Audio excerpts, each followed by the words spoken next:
வணக்கம் மக்களே! நாங்க ஜப்பான் வந்ததுலேருந்து ட்ரெஸ் வாங்குறதுனா, ஒண்ணு ஜியோ இல்லன்னா யூனிக்லோல தான் வாங்கிட்டுருக்கோம்.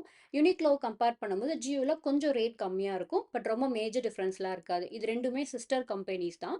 இந்த 2 கடையிலுமே பார்த்தீங்கன்னா, ட்ரையல் ரூம்குள்ள ஸ்லிப்பர்ஸ் அலவுட் கிடையாது.